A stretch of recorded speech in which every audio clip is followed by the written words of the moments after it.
شوفوا معايا هاد البال ديوليان اللي كيوصل الطول ديالها من 70 حتى ل 80 متر. قبل ما تشوفها كدوز من الطريق كاينين اسابيع ديال التحضير.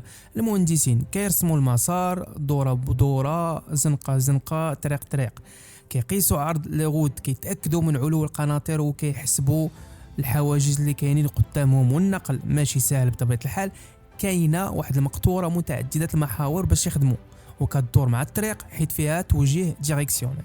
وزيد عليها كاينه انظمه هيدروليكيه كتخليهم يطلعوا يميلوا ولا يدوروا ديك الريشه البال بالمليمتر باش تفلت من مثلا لي بانو دو سينياليزاسيون، الشجر ولا البنايات.